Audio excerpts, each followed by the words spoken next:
자, 오늘 하나님 말씀, 우리 그리스도의 무죄하심에 대해서 한번 살펴보는 시간을 갖겠습니다. 자, 베드로전서 여러분 2장 먼저 우리가 읽고 강의 시작하겠습니다.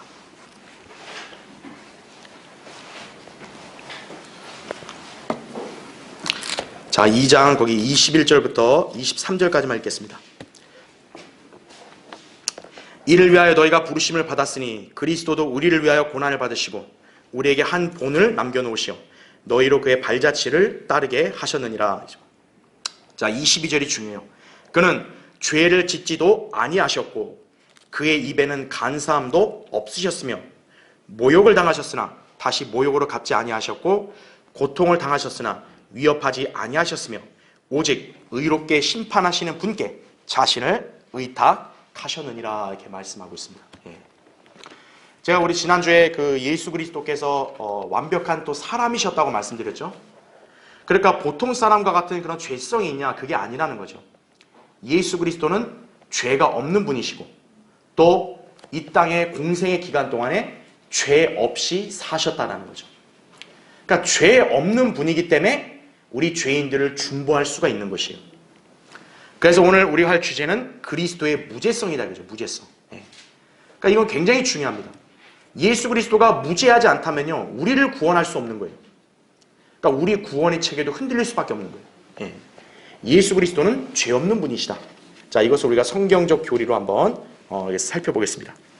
자, 먼저 교환 메뉴를 보시면 예수 그리스도께서는 신성과 인성을 동시에 지니신 분으로서 하나님과 인간을 연결할 수 있는 유일한 중보자가 되실 수 있다 이거죠.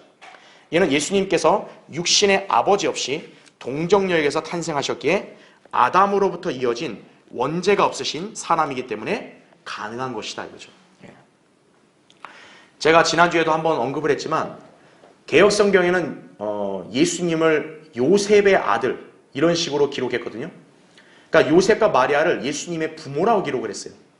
하지만 그건 잘못된 거죠. 예수 그리스도는 마리아라는 그 처녀에게서 성령으로 잉태해서 나셨지 요셉이라는 남자의 씨로 나지 않았다는 거예요. 왜냐하면 요셉이라는 남자의 씨로 나면은 그건 아담의 본성을 이어받게 돼요. 그러면 예수 그리스도는 우리와 같은 죄인으로 태어나게 된다는 거죠. 그렇기 때문에 그분은 하나님과 우리 사이를 중보할 수 없게 되는 것이 바로 그걸 얘기하는 거라 이거죠. 또한 그분께서는 전생애를 죄 없이 사셨으며 단 한 번의 죄도 짓지 않으셨기 때문에 우리를 구원할 수 있으신 것이다 이거죠. 결국 그분은 죄로 인해 조금도 오염되지 않은 온전한 인간이자 하나님이시다 이거죠. 주님의 인간으로서의 성정은 본질적으로 동일하셨지만 지극히 완벽하고 정상적인 사람이었다는 점에서 우리와 다르다라는 거죠. 우리는 늘 불안하고 또 우리는 어떤 흠과 점들이 많잖아요. 하지만 우리 주님은 그런 적이 없다는 거죠. 예수님은 죄 없는 삶을 사셨고 오직 오점 없는 생애를 보내신 유일무이한 분이신 것이다죠. 따라서 예수 그리스도는 인류의 죄 문제를 해결할 수 있는 유일한 분이시다죠. 자, 이제 성경을 통해서 우리가 그리스도의 무죄하심에 대해서 한번 자세히 살펴보자 이거죠. 자, 먼저 첫 번째 보세요. 1번. 그리스도의 무죄하심의 의미를 먼저 보겠습니다. 자, 밑에 1번 보면요. 죄란 하나님의 뜻에 일치되지 못한 것을 말하는 것으로서 하나님의 뜻에 완전히 일치되는 것을 뜻한다라는 거죠. 그러나 예수 그리스도께서는 하나님의 뜻을 온전히 이루신 분이시다라는 거죠. 거기 히브리서 10장 7절 나오죠. 오 하나님이여 보소서 두루마리 책에 나에 관하여 기록한 것과 같이 주의 뜻을 행하려고 내가 왔나이다 이렇게 말씀하고 있습니다. 그러니까 아들 하나님은 원래 아버지와 같이 계신데 아들 하나님이 이제 아버지의 뜻은 아들이 인간으로 이 땅에 가서 내려가서 그 인류의 죄를 해결하는 거거든요. 그러니까 아들은 그 아버지의 뜻을 알고 어때요? 기꺼이 순종하는 거죠. 내가 행하겠습니다. 이거죠. 그래서 요한복음 17장 4절에도 예수님이 십자가에 넘겨지기 전에 기도하실 때 내게 하라고 주신 그 일을 완성하였나이다. 그렇죠. 이 땅에 사시면서 이제 아버지께서 하라는 일들을 다 완수하신 거죠. 그렇죠? 자, 두 번째, 죄를 짓는다는 것은 하나님의 뜻에 대적한다는 것이며 죄의 길로 굽어져 간다는 것이다. 이거죠. 이에 죄에는 외적인 죄와 내적인 죄가 있다라는 거죠. 자, 죄라는 것은요, 굉장히 성경적으로 보면 심오한 데가 있습니다. 우리가 외향적으로 이렇게 보이는 나쁜 것만 죄라고 생각하는데, 성경에서는 그것만 죄라고 가르치지 않고 우리 내면에서 일어나고 있는 여러 가지 모든 그런 탐심이라든지, 그렇죠? 정욕이라든지, 쾌락이라든지, 방탕이라든지 이런 모든 것들도 다 죄라고 단정하고 있다라는 거죠. 그리고 심지어 요한일서 그 3장에 보면 죄는 곧 율법을 범하는 것이라 했다고. 인류 역사에서요, 율법을 완벽하게 지키는 사람이 있었나요? 아무도 없어요. 예수 그리스도 한 분 외에는 어느 누구도 율법을 완벽하게 지킨 사람이 없어요. 인간의 본성으로는요, 결코 율법을 지킬 수 없어요. 그러면 구약의 신실한 성도들은 어떻게 구원받았냐? 하나님의 자비로 구원받은 거예요, 사실은. 율법을 어겼는데도 불구하고 죄의 사함을 받은 거죠. 그 사람들도. 그렇죠? 율법을 완벽하게 지킬 수 있는 사람은 아무도 없다는 거예요. 그래서 성경은 모든 사람이 죄를 지었으므로 이렇게 말하는 거예요. 모든 사람이. 거기에 딱 예외가 되는 분이 예수 그리스도라는 거죠. 예수님께서는 외적으로, 내적으로도 죄가 없으신 분이시다. 그죠? 그분은 언제나 완전히 선하시고 경건하셨다라는 거죠. 그래서 히브리서 거기 7장 26절 거기 나오죠. 거룩하고 악이 없으며 더러움이 없고 죄인들에게서 성별되시며 이렇게 나온다 이거죠. 그러니까 이분이 바로 현재 우리의 대제사장이시다는 거죠. 예수 그리스도가 하늘의 대제사장으로서 우리를 중보하시는데 만약 그분이 흠이 있다면 우리를 중보를 못하는 거예요. 그분은 흠이 없기 때문에 어떤 거예요? 거룩하시기 때문에 우리를 중보할 수 있는 거죠. 자, 세 번째, 거룩함이란 더러움으로부터 떠나 있는 것을 말하는데 이거죠. 예수 그리스도께서는 본디 더러움이 없으신 정결한 분이셨다라는 거죠. 그래서 예수 그리스도를 뭐라 가리키냐면 흠도 없고 점도 없는 어린 양 같다고 얘기하는 것이에요. 베드로전서 1장 19절에. 그래서 어린 양 같은 그리스도의 보배로운 피 이렇게 얘기했을 때 그리스도의 피는 죄 없는 피이기 때문에 흠도 없고 점도 없으니까 하나님께 받아들여지는 것이에요. 그래서 우리의 죄들을 다 구속할 수 있게 되었다는 얘기죠. 자, 그리스도의 무죄하심은 바로 이런 의미를 지니고 있다. 여러분이 기억해야 됩니다. 자, 이제 2번 보세요. 두 번째, 그리스도께서 무죄하신 사실이. 자, 밑에 첫 번째 사도행전 4장 27절부터 30절에는 거룩하신 아들 예수라는 표현이 2번 나와요. 그러니까 사도들이 이제 예수님을 이렇게 증거할 때 예수님을 향해서 거룩하신 아들 이렇게 얘기했다. 거룩하다. 사실 성경에 보면 거룩하다는 건 누가 선언하신 거냐? 하나님이 선언했거든요. 하나님이 내가 거룩하니 너희도 거룩하라 이렇게 했단 말이에요. 그런데 예수님을 향해서 거룩하시다라고 말했다고요. 그러니까 죄 없는 하나님이셨다는 얘기죠.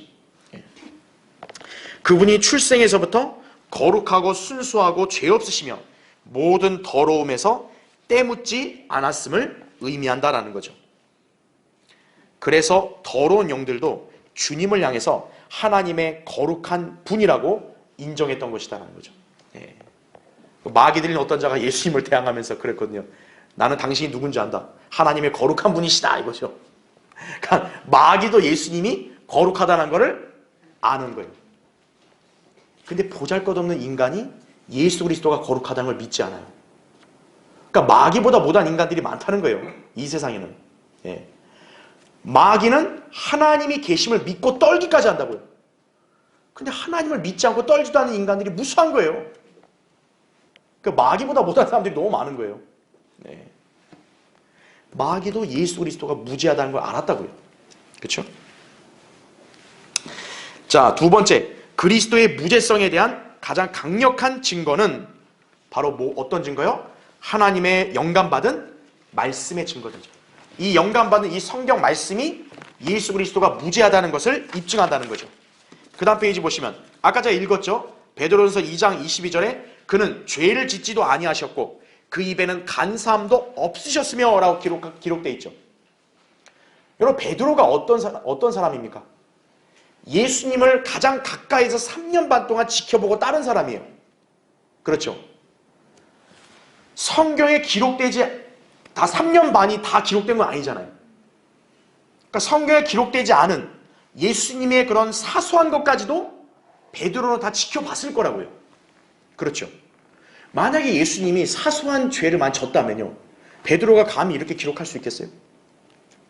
그러나 베드로는 당당하게 그는 죄를 짓지도 아니하셨다, 이렇게 기록할 수 있는 것은 자기가 3년 반 동안 옆에서 지켜봤단 말이죠. 증인으로서. 사소한 것까지도 예수님은 죄를 진 것이 없다라는 거예요. 잘못한 것도 없다고. 또 거기 보세요. 요한일서 3장 5절에서도 그분이 우리의 죄들을 없애려고 나타나신 것을 너희가 아나니 그분 안에는, 자, 뭐라고 얘기해요? 죄가 없느니라. 요한일서 3장 5절. 이건 또 누가 기록한 거예요? 사도 요한이 기록한 거예요. 베드로도 주님 곁에서 가까이 봤죠. 사도 요한도 예수님을 가장 가까이에서 지켜보고 따른 제자죠.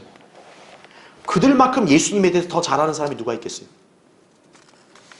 그런 사람이 한 명도 아니고 2명, 그 외 제자들이 다 증거하고 있는데 뭐가 필요한 거예요, 더 이상? 그렇죠?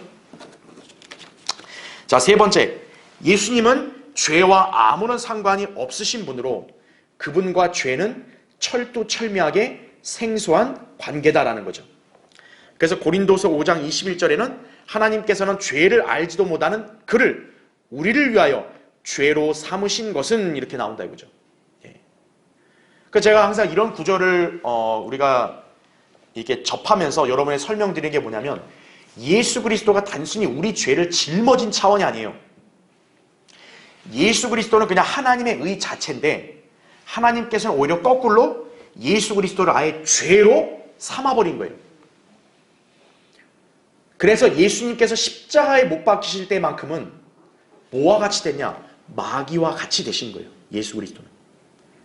그래서 예수님은 자신을 뭐로 비유했냐면 모세가 장대에 매단 놋뱀과 똑같다 그런 거예요. 뱀과 똑같다 그런 거예요.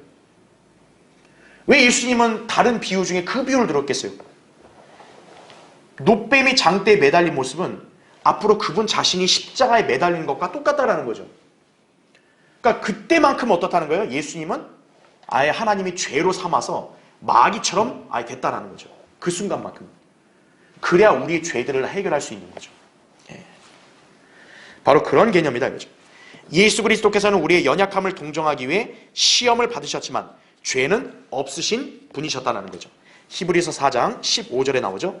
따라서 정결하신 예수 그리스도를 믿는 성도들은 그분이 오실 때 자신도 정결할 수 있도록 지켜야 한다 이거죠. 이것이 재림을 소망하는 성도의 자세다라는 거죠. 자, 주님이 재림하시는데 우리를 데리러 오신 거 아니겠어요? 근데 우리를 만나러 오셨는데 그 우리를 데리러 오신 주님은 깨끗해요. 근데 우리가 더러우면 어떡하겠어요? 우리 보통 막 깨끗한 사람이 갑자기 더러운 사람이 앞에 오면 어때요? 막 이러잖아요. 그렇죠? 융화될 수 없다고요. 여러분이 주님의 재림을 사모하는 그런 성도의 자세를 갖추려면 정결한 삶을 영위해야 된다 이거죠. 거룩함을 늘 추구해야 된다는 거죠. 자, 그래서 이게 한 가지만 우리가 좀 다시 한번 설명을 드리고 갈게요. 자, 우리가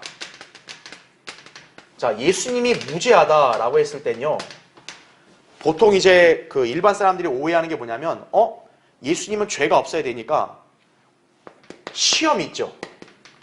예수님은 시험도 받으면 안 된다. 근데 예수님이 시험도 받았다 이거예요. 그럼 뭔가 죄가 있고 잘못된 게 아니냐, 잘못됐으니까 시험이 온 게 아니냐, 그렇게 오해하는 사람이 있는데 그거는 착각이라는 겁니다. 왜냐하면 예수님께 시험이 온 것은요, 시험이 온 것은 죄가 아니에요. 그럼 언제부터 죄가 되는 거죠? 이 시험에 넘어지면 죄가 되는 거죠.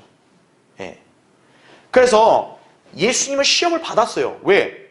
이 땅을 사는 모든 인간들은 누구나 다 시험을 받을 수 있기 때문에 그러는 거예요. 예수님도 우리와 같은 동등한 위치에 있어야 되니까 당연히 시험을 받을 수밖에 없다고요. 중요한 건 뭐냐? 예수님은 시험을 승리하셨다라는 거죠. 그래서 죄가 없으셨다라는 거예요. 바로 우리는 뭘 알 수 있냐면 시험을 받은 것이 죄가 아니에요. 시험은 누구나 받을 수 있는 거예요. 근데 문제가 뭐냐? 죄는 어디서 시작되냐? 시험을 받았어요. 그래서 이 유혹이 와가지고 이게 죄라는 것을 인식을 했어요. 자, 여기까지는 죄가 아니에요. 이게 죄라는 걸 인식은 누구나 다 해야죠. 그래야 이게 뭐 우리가 속된 말로 똥인지 된장인지 구분할 거 아니겠어요. 이게 죄라는 것을 인식하는 거는 죄가 아니에요. 자, 여기서 이제 어디서부터 죄가 되냐? 이제 논쟁을 하기 시작하면 죄가 시작되는 거예요. 바로 논쟁이 뭐냐? 마음속에서 이 가만있어 봐. 저걸 하면 이게 뭐가 좋을 것 같고 이거 하면 안 될 것 같고 막 이렇게 논쟁을 한다 그래요. 자기 마음속에 갈등하고. 이때부터 죄가 시작되는 거예요. 그래서 죄는 이때 인식하는 단계까지는 죄가 아닌 거예요. 여러분이 그것을 기억해야 돼요. 만약 이걸 여러분이 인지하지 못하면 어떻게 돼요? 예수님도 죄 있으니까 시험 받은 거 아니에요? 이렇게 돼버린다고요. 우리가 알아야 될 거는 시험은 누구나 닥칠 수 있고 그 시험을 통해서 무엇이 죄인지 인식할 수 있어요. 이건 여러분의 삶도 마찬가지예요. 여러분도 그냥 시험만 당하면 나 죄졌다. 무조건 나 하나님 앞에 뭐 잘못했다. 이렇게 너무 자신을 비하하는데 그럴 필요는 없어요. 누구나 시험을 당할 수 있고 죄라는 걸 인식할 수 있어요. 그럼 중요한 건 뭐냐? 인식으로 끝나야 돼요. 그럼 인식했으면 어떻게 해야 돼요? 우리는 당연히 죄를 거부하는 거죠. 그러면 죄를 안 짓는 거예요. 그러니까 예수님도 바로 그런 단계를 밟으셨다는 거죠. 우리와 동일한 위치에서 시험을 받으셨고 죄를 다 인식하셨다는 거죠. 하지만 예수님은 그걸 물리쳤다는 거죠. 일말의 논쟁거리도 없이 그냥 바로 죄이니까 물리친 거죠. 마귀가 예수님 시험했을 때 배고프니까 돌빵을 해서 만들어 먹어봐. 그랬을 때 예수님이 맞아 배고픈데 좀 만들어 먹고 괜찮은데 만약 그렇게 했으면 어떻게 되는 거예요? 죄를 지게 된 거예요. 그 예수님은 그 시험이 오자마자 바로 어떻게 했어요? 말씀으로 물리쳤죠. 기록되었을 때 사람이 빵으로만 사는 것이 아니요 하나님의 모든 말씀으로 사느니라. 물리쳤죠. 그래서 죄를 짓지 않게 되신 거예요. 그러니까 마귀의 그 유혹이 죄라는 걸 인식하신 거죠. 인식을 하니까 어떤 거예요? 말씀으로 바로 물리치신 거죠. 여러분은 이거를 교훈으로 삼아야 된다는 거예요. 죄는 어디서부터 시작이냐? 논쟁하면서부터 시작된다. 그죠? 할까 말까. 이걸 하면 어떻고 안 하면 어떻고. 그러면서 어떻게 되는 거예요? 이게 이제 행동으로 옮겨지는 거죠. 나 할래. 그 결국 하죠. 그러니까 우리는 하는 것만 죄를 생각해요. 또 거꾸로. 그러니까 어떤 사람은 이것만 받아도 죄라고 생각하는 사람이 있고 또 어떤 사람은 이것까지 괜찮아. 마음속으로 생각하는 거 괜찮고 행동하면 죄야. 이렇게 생각하는데 성경적으로 죄는요. 이미 자기 마음속에 논쟁을 할 때부터 죄가 되는 거예요.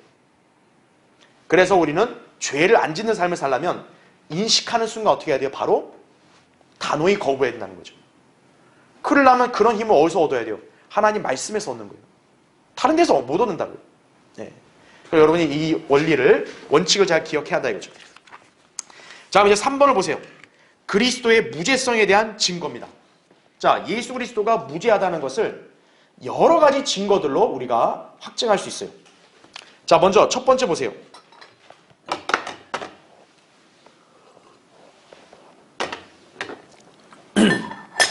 자, 예수님 자신이 증거하셨어요. 그분 스스로가 죄가 없다라고 증거하셨다는 거죠. 그분은 다른 사람 안에 있는 죄는 보셨지만 자신 안에 있는 죄를 보지 못하셨다 이거죠.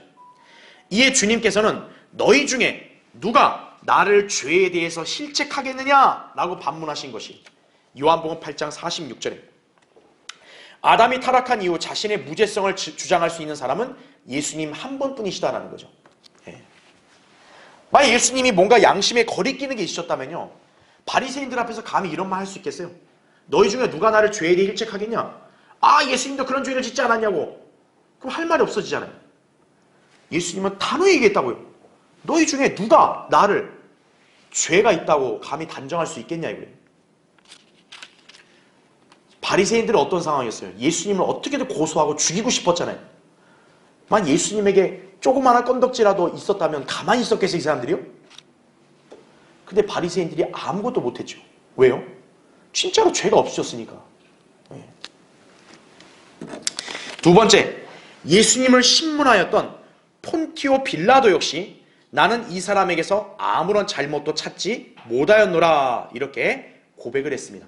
요한복음 18장 38절에 권력을 쥐고 있던 책임감 있는 재판자의 분명한 증거가 아닐 수 없다라는 거죠. 그런데 이제 빌라도는 비겁한 사람이죠. 이런 걸 알면서도 예수님을 결국 죽음에 내어줬잖아요. 그렇죠? 네.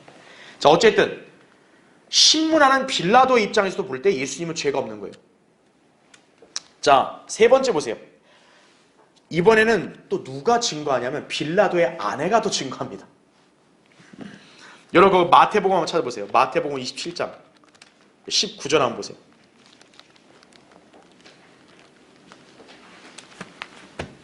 빌라도가 재판석에 앉아있을 때 그의 아내가 그에게 보내어 말하기를 당신과 그 의로운 사람 사이에 아무 일도 없게 하소서. 내가 오늘 꿈에 그 사람으로 인하여 많은 것으로 고통을 받았나이다 라고 하더라 이거죠. 자, 빌라도 아내가 예수님을 뭐라고 지칭해요? 의로운 사람이라 얘기하죠. 빌라도의 아내가 그렇게 믿지 않는 사람이 봤을 때도 예수님은 의로운 자다 이거예요. 그러니까 남편한테 얘기하는 거죠. 당신 저 의로운 사람 괜히 잘못되게 행하지 마라 이거예요. 자, 꿈자리가 사납다 이거죠. 그렇죠. 예. 자, 네 번째 교환 보시면 십자가 위의 강도까지도 예수님에 관하여 말하기를 이분은 아무 잘못을 행한 것이 없도다. 누가복음 23장 41절에 그렇게 기록되어 있죠. 그래서 이 강도는 예수님을 믿어서 죽기 전에 구원받는 거죠. 자, 자신은 범죄한 대가로 십자가형을 받아 죽어야 하는 간악한 사형수가 증언하기를 이분은 아무 잘못 행한 것이 없다 이거예요. 그러니까 여러분 생각해 보세요. 그런 무죄한 사람을 십자가에 못 박아 죽인 그 죄는 얼마나 크겠어요. 그것도 보통 사람이 아니라 하나님의 아들을 죽였다고 생각해 보세요. 그래서 이스라엘이 1900년 가까이 떠돌아다닌 것이 나라를 잃고. 자, 다섯 번째 보세요. 유다 이스카리옷. 자, 예수님을 배반했던 제자죠. 그 제자도 예수님이 무죄하다고 이렇게 증거했어요. 만약 어떤 사람이 예수 그리스도의 결점과 위약성과 죄를 찾을 수 있다고 한다면 그것은 예수님과 함께 생활하고 먹고 행하고 말하였던 제자 가운데 한 사람이 될 것이다. 그죠? 유다는 이적을 보았고 가르치는 것을 들었고 그분을 가까이서 지켜보았고 마침내 은 30개에 그분을 배반하기까지 하였지만 예수님께 판결이 내려진 후에 마태복음 27장 4절에서 내가 무죄한 피를 배반한 죄를 지었다라고 고백을 한 거예요. 그러니까 만약 예수님이 뭔가 결점이 있었다면요, 유다 이스카리옷은 양심에 거릴 게 없는 거죠. 저런 죄를 졌으니까 뭐 좀 형벌이 심해도 벌은 받아야지, 이럴 수 있었을 거라고요. 근데 유다 이스카리옷 이 배반한 자까지도 양심에 찔림을 받은 거죠. 이 무죄한 분의 피를 내가 흘렸다 이거예요. 유다 이스카리옷은 어떤 인물이냐? 재정을 맡은 사람이에요. 재정. 여러분 우리 인간 사회에서 보면요, 이렇게 제일 흠이 많이 나오는 데가 어디냐? 사실 돈 문제거든요. 이 돈 문제에 연루돼서 이렇게 징역살이하는 사람들 많잖아요. 또 자기가 의도하지 않았어도 돈 문제 때문에 이렇게 명성을 이렇게 상처를 입은 사람도 많잖아요. 자, 예수님도 잘못을 안 했다 할지라도 만약 돈 문제가 잘못됐으면 유다 이스카리ot이 가장 먼저 할 거 아니겠어요. 근데 예수님은 그런 부분에서도 완벽했다고. 그러니까 도저히 흠잡을 데가 없는 거예요. 그런데 유다 이스카리ot은 그런 예수님을 배반하고 팔아 넘긴 것이. 그러니까 예수님께서 뭐라고 해요? 그런 사람은 비참하다 하잖아요. 차라리 태어나지 않았더라면 좋았다 하잖아요. 예수 그리스도를 배반하고 예수 그리스도를 거부하는 사람의 인생은요, 하나님 보시기엔 차라리 태어나지 않았으면 더 좋았다는 것이 오히려. 왜냐하면 이제 태어났기 때문에 이제는 지옥을 가야 된단 말이죠. 그렇죠? 자, 그 다음 페이지 보세요.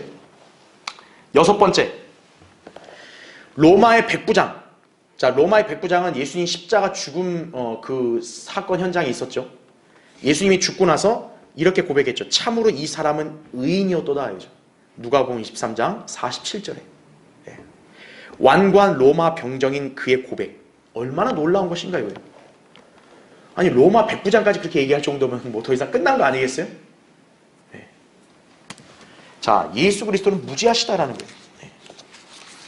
자, 그럼 이제 4번 보세요. 네 번째. 자, 구세주의 무죄성을 반대하는 주장과 그 반박이에요.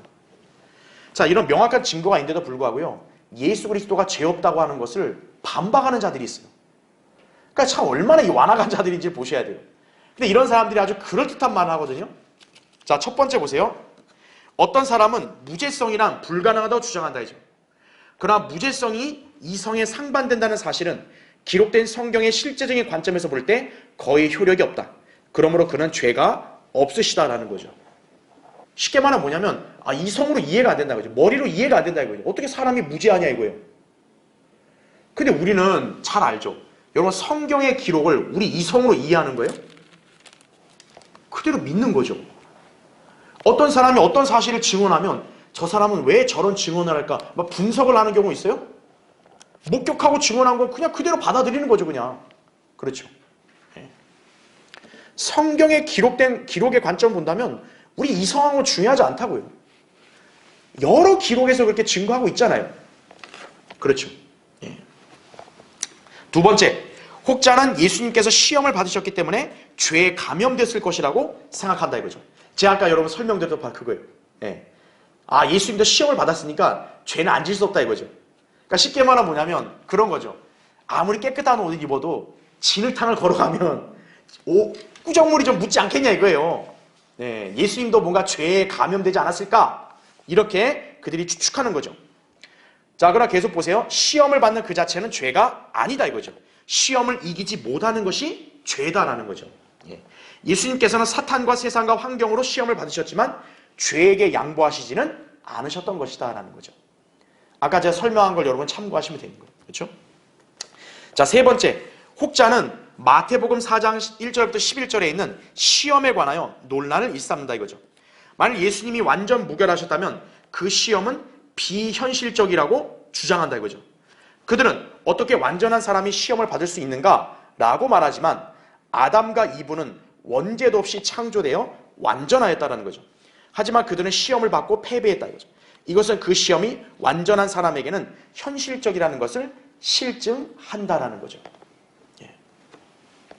그러니까 여러분이 어떻게 생각하시면 되냐면, 자, 아담과 이브는 죄 없이 태어났잖아요. 그렇죠. 무죄하죠.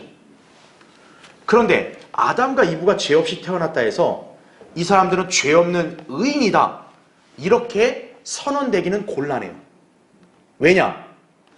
죄 없이 태어났다면 죄를 짓지 않는, 죄가 없다는 것을 입증을 해야 되는 거죠. 그래서 반드시 뭐가 필요한 거예요? 시험이 필요한 거예요. 그래서 시험이. 그래서 하나님께서도 선과 악의 지식의 나무의 시험을 놓으신 거예요. 왜냐하면 아담과 이브가 완전 이렇게 죄 없는 그런 천진난만한 상태로 태어났지만 죄가 없음을 시험을 통해서 입증이 되어야 비로소 진정한 의인이 되는 거죠. 그러니까 시험은 통과해야 되는 것이에요. 그러니까 쉽게 말하면 뭐냐면, 여러분 자동차를 새 걸 만들었어요. 근데 여러분 자동차 새 거 만들고 바로 소비자들의 타라고 할 수 있어요? 없어요? 없죠. 아무리 새 걸 만들었어도 어떻게 해야 돼요? 성능 시험을 거쳐야 돼요. 그래서 이 차가 문제가 없다는 게 입증이 돼야 비로소 이제 소비자들에게 팔 수가 있는 거죠. 이 차는 새 차고 문제가 없다. 이럴 수 있는 거죠. 그러니까 아무리 새 거를 만들었다 해도 입증이 안 되면 어떻게 되는 거예요? 그것이 흠없는 완전한 거라는 것을 이렇게 선언할 수 없는 거예요. 그래서 아담과 이브도 죄 없이 창조됐지만 시험을 거쳐서 합격을 해야 어떻게 되는 거예요? 비로소 의인으로 이렇게 선언될 수 있는 거예요. 그런데 아담과 이브는 시험에서 실패했죠. 반대로 예수님도 어떻게 해야 되는 거예요? 죄 없이 태어났지만 그분도 죄 없는 분이라는 것을 입증하시려면 시험을 통과하셔야 되는 거예요. 그래서 마태복음에 보면은 성령님의 인도로 광야로 갔다 그런 거예요. 하나님께서도 마귀의 시험을 허락하신 거예요. 왜? 예수님도 그 시험을 통과해야 그분이 의인이라는 것이 입증이 되니까 그러는 거죠. 우리도 어느 학교를 입학하면 입학시험 봐야지 입학할 자격이 있다라고 우리가 입증이 될 거 아니겠어요? 또 어느 학교를 졸업하면 어떻게 해야 돼요? 졸업시험을 보게 하잖아요. 왜? 그냥 학교를 다녔다가 중요한 게 아니라 이 학생이 우리 진정한 학교 학생이 되려면 이런 실력을 갖췄다 라는 게 입증이 돼야 될 거 아니겠어요? 그래서 시험을 보는 거 아니겠어요? 시험은 필요한 거예요. 그래서 그래서 아담과 이브도 시험을 당한 거고 예수 그리스도도 시험을 당하신 거란 얘기죠. 차이점은 아담은 실패했지만 예수 그리스도는 합격하셨다는 거죠. 그러니까 비현실적이다 이런 말은 말이 안 되는 거예요. 오히려 시험 없이 이거 흠 없어요. 이게 비현실적인 거죠. 그렇죠. 자, 네 번째 보세요. 혹자는 말하기를 어떻게 악으로 편향되지도 않았고 죄에 대하여 위약하지도 않는 곳에 악이 침입할 수 있는가? 라고 주장한다 이죠. 그러나 아담과 이브는 완숙하고 진보하려는 생각 아래 신들처럼 되려고 욕심을 부림으로써 범죄한 것이다라는 거죠. 시험은 현실적이었으며 그들은 죄를 범했다 이거죠. 예수님께서는 인간성을 지니셨기 때문에 만일 원하셨다면 범죄할 수 있었을 것이라고 믿을 수도 있다 이거죠. 그분은 신인의 혼합체가 아니라 완전한 인간이셨다 이죠. 하지만 예수님의 승리는 절대적이며 완전한 것이었다. 그러므로 죄에게 한 번도 패배하지 않으셨다라는 거죠. 그러니까 이것도 역시 아까랑 좀 비슷한 맥락인데, 아니 이렇게 아담과 이브가 그렇게 죄 없이 태어났는데 어떻게 죄를 짓겠냐 이거예요. 그럴듯해 보이잖아요. 아니 애초에 죄 없이 태어났으면 죄 자체를 지으면 안 되지 않냐 이거 아니에요. 근데 그게 아니라는 거죠. 아담과 이브가 어디서 걸려 넘어진 거예요?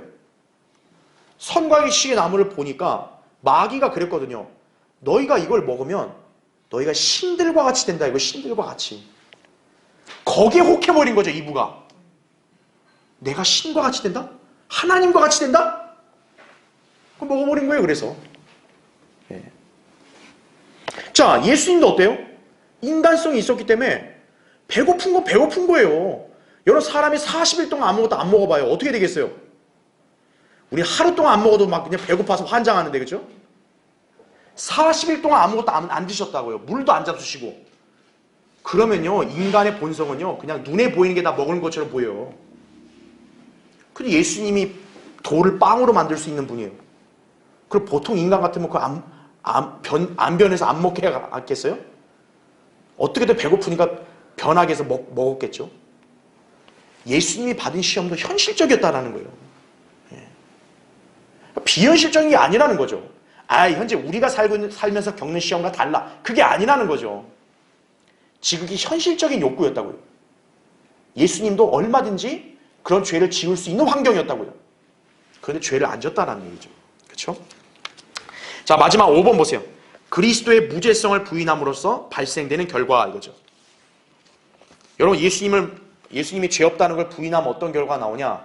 첫 번째, 만약 예수님께서 자신의 죄 때문에 갈보리에서 죽을 수밖에 없었다면 우린 아직도 우리의 죄 가운데 살고 있을 것이다. 그러면 예수님은 하나님의 아들도 인자도 구세주도 되지 못했을 것이다 이거죠. 그러니까 우리도 구원받은 게 아니에요. 만약 예수님이 죄가 있다면. 두 번째, 만약 그리스도가 죄인이었다면 교회는 곧 무너져 내릴 모래 위에 세워진 것이다 이거죠. 결국 예수 그리스도의 무죄성을 부인하는 것은 구세주와 구원으로부터 사람들을 강탈해내는 것이다 이거죠. 그러나 그분은 죄 없으심으로 오늘날 우리가 구원을 소유하게 되었다는 말씀으로 인하여 하나님을 찬양해야 한다는 거죠. 그렇죠? 자, 마지막 페이지 보세요. 6번, 그리스도의 무죄성에 대한 두 가지 증거. 자, 소극적인 증거와 적극적 증거가 있어요. 소극적, 단 한 번의 죄도 짓지 않으셨으며 거짓을 생각하지도 말하지도 않으셨다 이거죠. 적극적, 언제나 생각과 언어와 행동에서 하나님께 기쁨을 드리는 일만 행하셨다 이거죠. 경건은 두 가지인데 첫째는 의를 사랑하는 것이고 둘째는 죄를 증오하는 것이다. 예수님께서는 모든 면에서 완전히 무죄하심을 이룩하심으로 온전한 균형을 이루셨다는 거죠. 여러분 예수님이 죄를 힐책할 때는 얼마나 무서웠어요. 노끈 갖고 그냥 환절상인 사람을 내쫓아버리고, 그리고 당시 종교 지도자에서 이 뱀들아, 이 독사들의 자식들아 이렇게까지 힐난하셨다고요. 지옥의 자식들아 이랬다고요. 죄는 증오하신 거란 얘기죠. 만약 이 둘이 균형을 안 이루면 그 사람 완전한 사람이 아닌 거예요.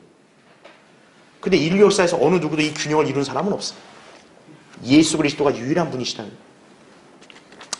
마지막 7번째 7번 무죄성의 결과. 첫 번째, 죄 없으신 그분은 인류에 대한 하나님의 완전한 계시다 이죠.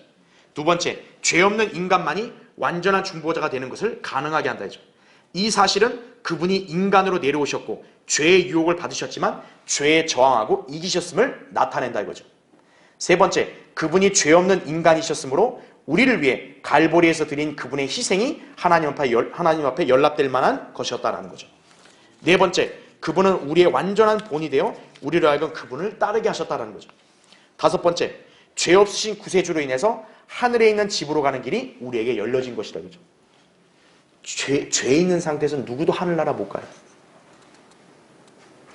그런데 예수 그리스도는 하늘나라 가셨죠. 그분을 믿은 성도들도 하늘나라에 가는 거예요. 만약 예수님이 죄가 있다면 하늘나라 어떻게 가요? 못 가죠. 그렇죠? 자, 결론적으로 모두 일어나 하나님을 찬양하라 이렇게 말하고 있어요. 예수님은 원죄 없이 오셔서 도덕적으로도 완전 무결한 생을 사셨으므로 하늘로 올라가셨다 이죠. 그분 앞에 무릎을 꿇고 경배하고 찬양하며 이 놀라운 승리에 대하여 찬사를 드려야 한다 이거죠. 그래서 오늘 우리가 이 자리에 와서 하나님을 찬양하고 경배드리는 것이 죄와 탐욕과 악습과 더러운 욕망의 사슬에 매인 사람들에게 이 사실은 얼마나 놀라운 소식인가 하죠. 온전히 승리하신 구세주를 통해서만이 자유와 승리가 있는 것이다 이거죠. 우리가 승리하는 삶을 살 수 있는 것, 예수 그리스도가 죄 없는 분이시기 때문에 그런 거예요. 우리는 그 죄 없는 분을 영접했기 때문에 하나님의 의를 지닌 의인이 된 것이 그 사실을 늘 영원히 찬양하셔야 한다 이거죠. 자, 다음 시간에 계속하겠습니다.